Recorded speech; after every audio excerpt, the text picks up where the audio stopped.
Bine v-am găsit, dragii mei din Zodia Leu, oriunde v-ați afla. Bine ați venit tuturor pe canalul meu, Tarot Flor de Loto. Numele meu este Nina, pentru cei care nu mă cunosc. Și desigur, ca de fiecare dată, mă bucur să vă am alături, atât pe dragii mei abonați, cum de asemenea și pe cei care poate sunteți pentru prima oară aici pe canal. Azi voi face o lectură atemporală, așa cum v-am obișnuit, o lectură fără limită de timp. O lectură pe care voi să o puteți urmări oricând doriți sau atunci când apare în viața voastră. Desigur, dragii mei, un lucru important de care va trebui să țineți cont, și anume faptul că voi vă construiți propriul viitor.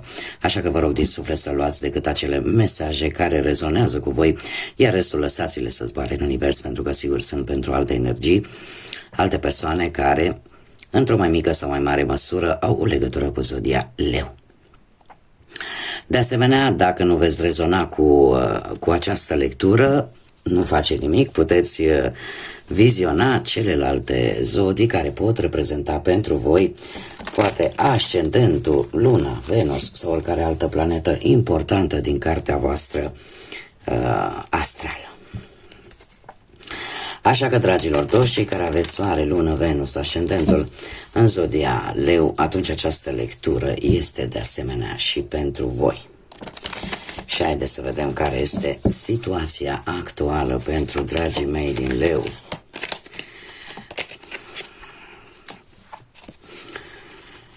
Se pare că în favoarea voastră este, nu știu, ați scăpat ca prin urechile acului dintr-o situație, aș spune, destul de complicată. Sau poate dintr-o situație care putea să degenereze și putea să aibă un rezultat destul de urât. Dar cumva ceva a fost în favoarea voastră legat poate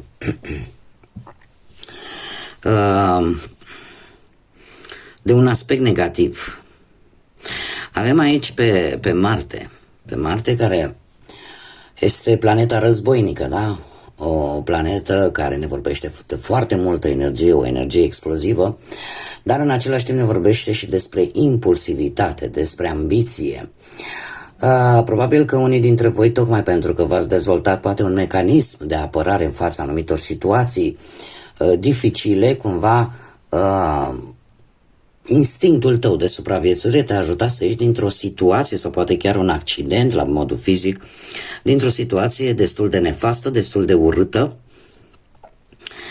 și cumva partea negativă, ca să zic așa, s-a transformat în ceva pozitiv pentru tine, în mod deosebit. Cartea în sine, accidentul, îmi vorbește despre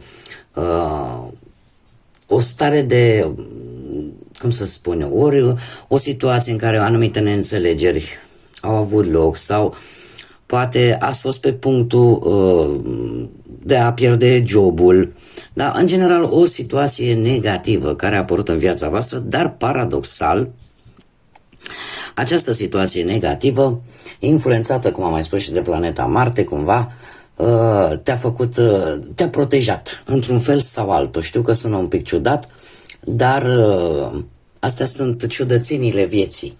Când de multe ori ori ne dăm seama că ne-a trecut glonțul așa pe la ureche, ori pur și simplu o situație negativă, de fapt, pentru unii dintre noi, la un moment dat, s-a transformat în ceva pozitiv. Culmea, ce este în contra voastră este relaționat cu ceva legat de, posibil, o zonă rurală undeva la țară sau ce ține de, nu știu, de pământuri, de... Cu toate că avem soarele ca și astru, dar se pare că ce poate lucra un pic în defavoarea ta este faptul că nu-ți dai seama, poate, sau nu profiți de tot potențialul pe care tu îl ai în rezolvarea, poate, a unei anumite probleme.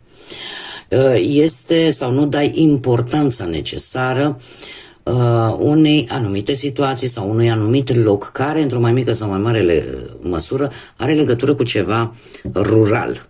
Că este o casă, că este un teren, că este ceva care nu are legătură cu orașul. Ce ar mai fi de spus?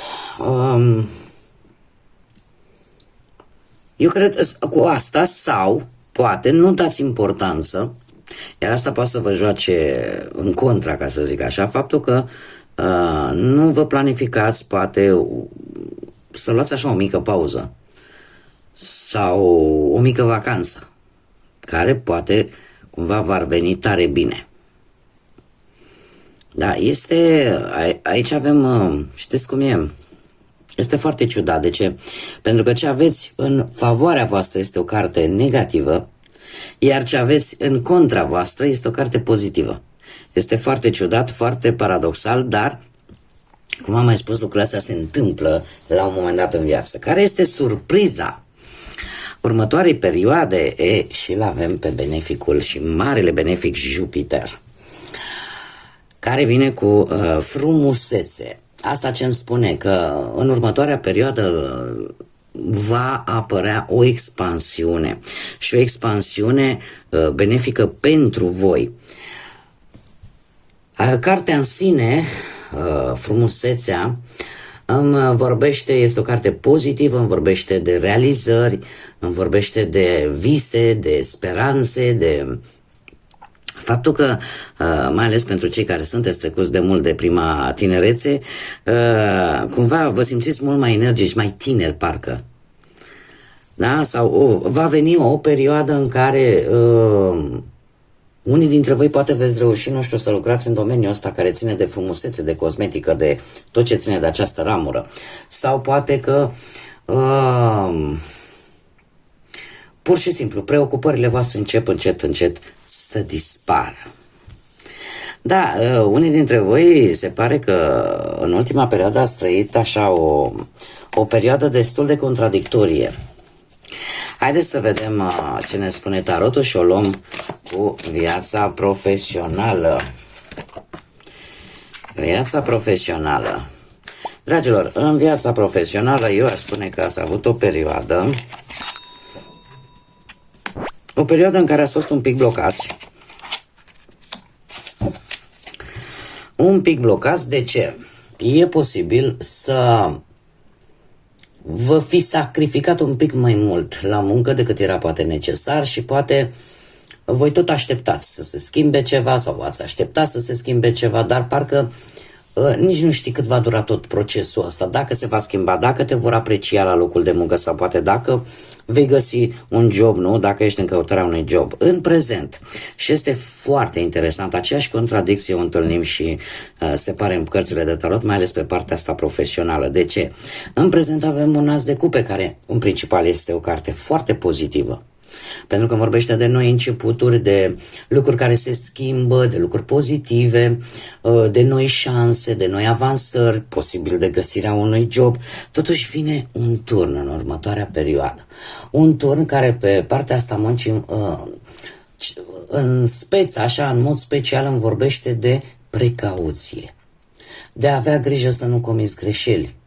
De a avea grijă să nu intri în conflicte. Mai ales cu șefii. Să încerci cumva să te ponderezi și să fii, cum să spun eu, cât mai echilibrat posibil, cât mai calm posibil.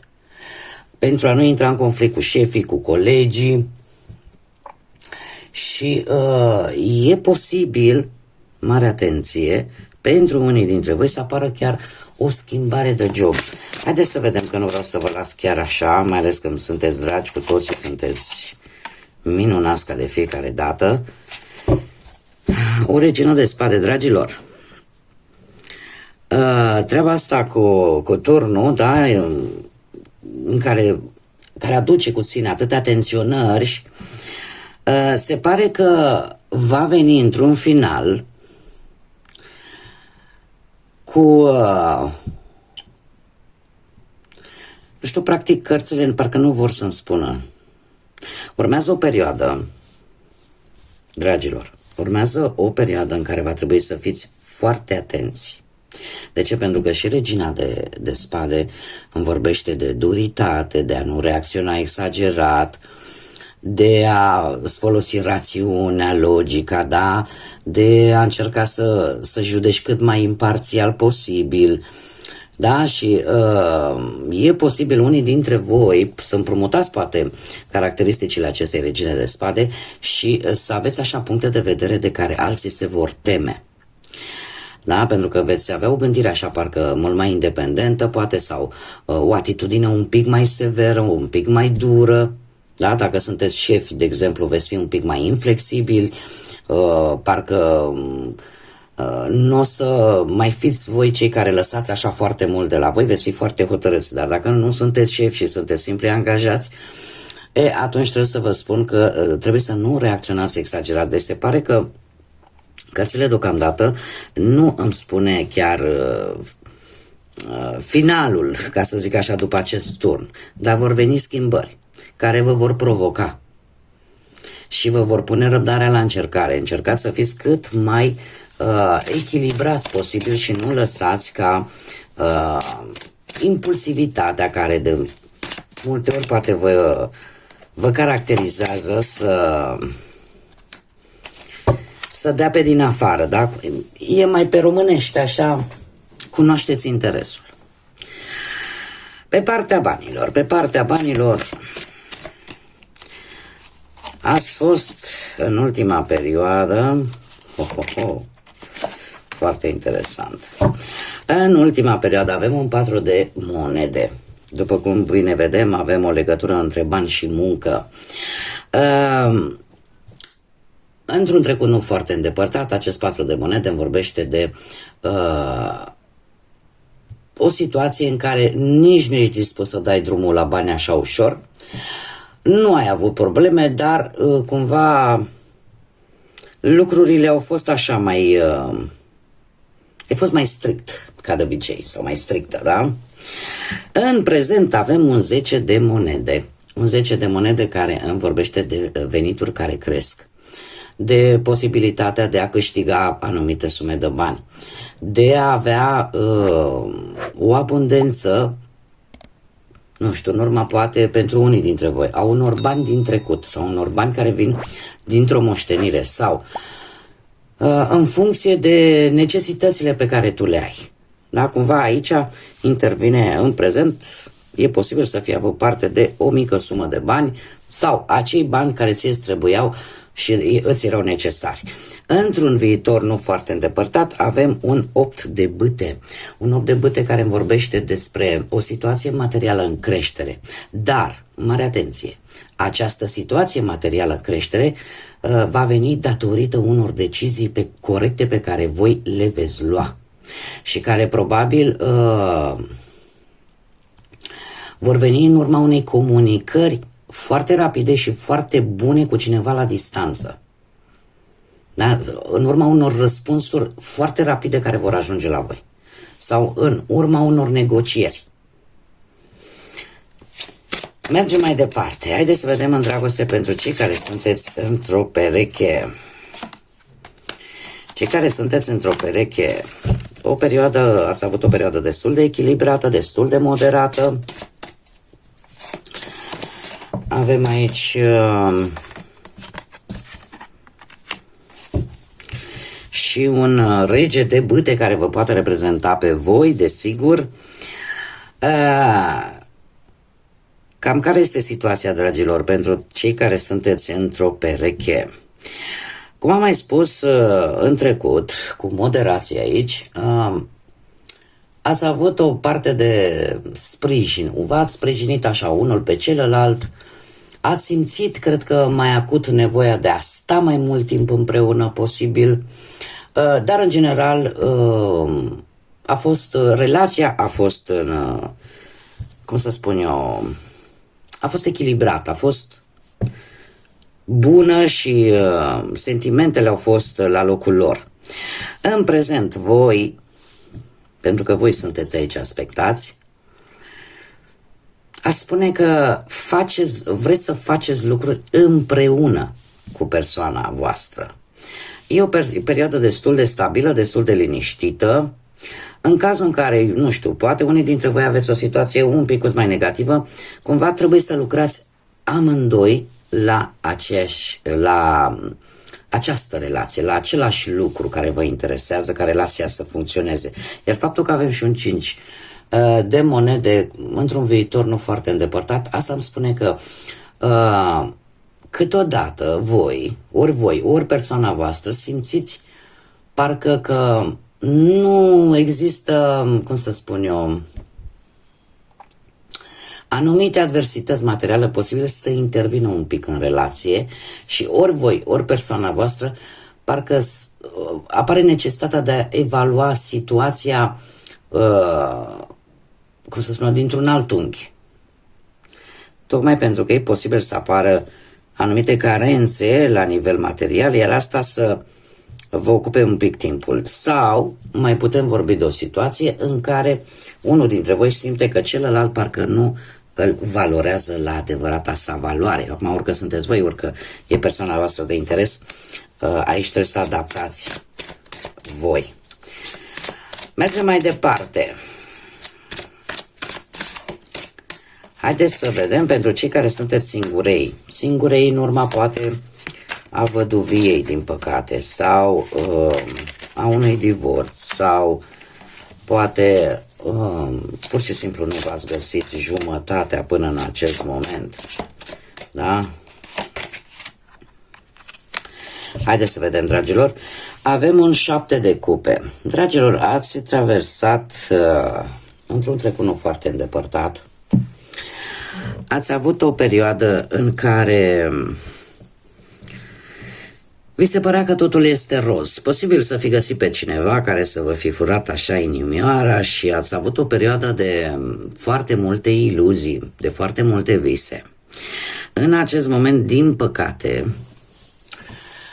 păcate, sunteți un pic cam răniți unii dintre voi. De ce? Pentru că avem acest 3 de spade care îmi vorbește de suferință, îmi vorbește de dezamăgire, de decepție foarte mare și se pare că cineva v-a decepționat într-un interval de timp foarte scurt. Tocmai pentru că acest 7 de cupe aici îmi vorbește de o opțiune romantică sau, nu știu, poate ați încercat, ați visat la o relație de scurtă durată, dar care din păcate v-a cam dezamăgit. Într-un viitor apropiat avem împăratul care, nu știu dacă semnul berbecului vă spune ceva, zodia berbec, dar împăratul, pe partea asta dragostei pentru cei care sunteți singuri, îmi spune că e posibil, există posibilitatea ca într-un viitor apropiat să găsiți pe cineva mai în vârstă decât voi și care cumva să aibă legătură cu zodia berbec sau pur și simplu ca și arcan minor, împăratul îmi vorbește despre stabilitate. Deci vă veți găsi o stabilitate, veți reveni, ca să zic așa, la baza lucrurilor într-un viitor nu foarte îndepărtat, adică nu va fi o situație de durată, da, această suferință, nu va... Recuperarea, ca să zic așa, nu vă va lua foarte, foarte mult timp. Probabil că nici n-ați avut mult timp să investiți foarte multe sentimente și tocmai de aceea. Bun, haideți să vedem, puteți să vă gândiți la o persoană de interes, la cine vă este drag, la o persoană specială din viața voastră. Și haideți să vedem ce gândește. Puteți să vă alegeți un număr de la 1 la 3 sau pur și simplu puteți să vă lăsați ghidați de intuiție și să simțiți cumva cam care este mesajul pentru voi. Și avem primul mesaj, care este adevărul. Este cineva acolo care nu știe care este adevărul. Al doilea mesaj, de ce mă iubești? Da, de ce mă iubești? Și încă un mesaj.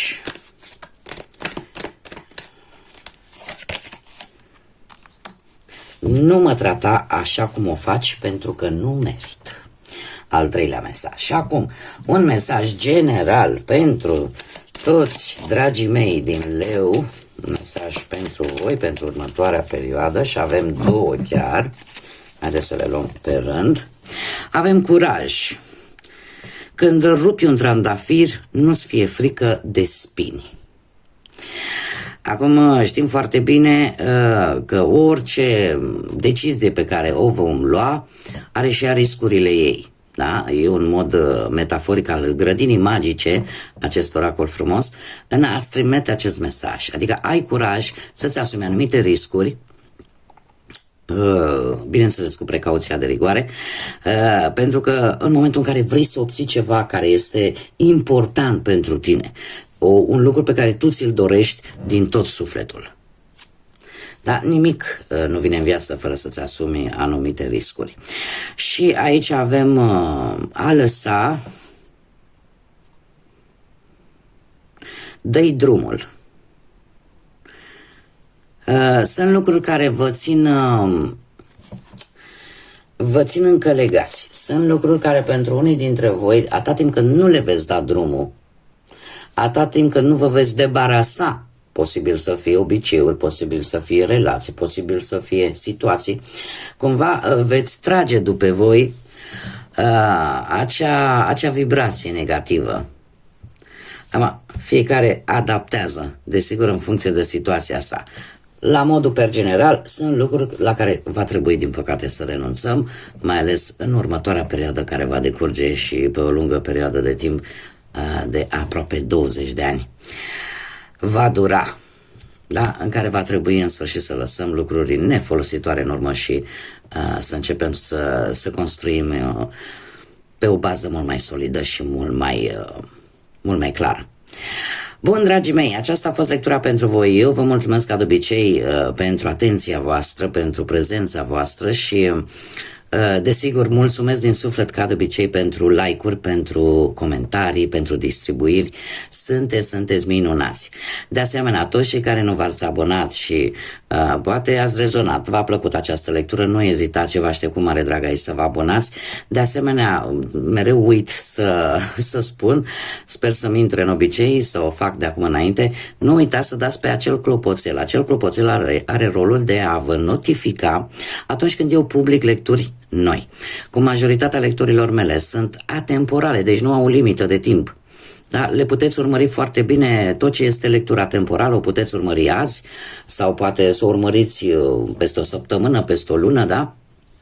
Pentru că nu are o limită de timp exactă, da? Cum sunt acelea care le fac lună de lună.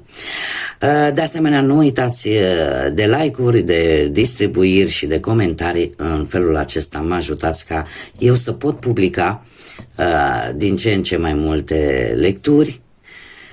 Și pentru toate aceste mici gesturi eu vă mulțumesc din suflet. Sunt gratuite, nu costă absolut nimic, așa că bunăvoința și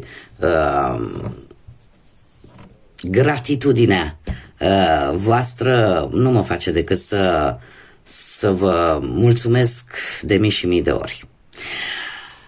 Așa că, dragilor, până data viitoare, când ne vom reîntâlni la o nouă lectură, eu vă doresc tot binele din lume, multă energie pozitivă și, desigur, să fiți iubiți.